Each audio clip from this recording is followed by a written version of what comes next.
ప్రార్థిద్దామండి. Europe ఖండ విషయం ప్రార్థిద్దాం. 44 దేశాల రక్షణకు ప్రార్థిద్దాం. ఉత్తర అమెరికా ఖండ విషయం ప్రార్థిద్దాం. 23 దేశాల రక్షణకు ప్రార్థిద్దాం. దక్షిణ అమెరికా ఖండ విషయం ప్రార్థిద్దాం. 12 దేశాల రక్షణకు ప్రార్థిద్దాం. అంటార్కిటికా ఖండ విషయం ప్రార్థిద్దాం. అక్కడ ఉంటుంది రీసెర్చ్ సెంటర్స్ విషయం ప్రార్థిద్దాం. వారందరి రక్షణకు ప్రార్థిద్దాం.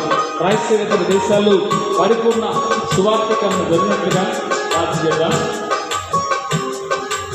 ప్రార్థన చేస్తున్నవాడి హల్లెలూయా హల్లెలూయా హల్లెలూయా ప్రార్థన చేస్తున్నాం. ఎందుకంటే ప్రపంచ దేశాల విషయం ప్రార్థించాలి. ప్రపంచ దేశాల్లో రక్షణ కల్పించగా ప్రార్థించాలి. దేశాన్ని ఆశించి జీవించగా ప్రార్థించాం. ఎక్కడ యుద్ధ సమాచారం యుద్ధ వాతావరణం దేవుడు అనేది తొలగించగా ప్రార్థిద్దాం. వారందరూ రక్షించినట్లుగా ప్రార్థిద్దాం. వారందరూ కూడా యేసు ప్రభువే జీవం గల దేవుడిని గుర్తించినట్టుగా ప్రార్థన చేస్తున్నాం. అందరూ ప్రార్థన చేద్దామండి.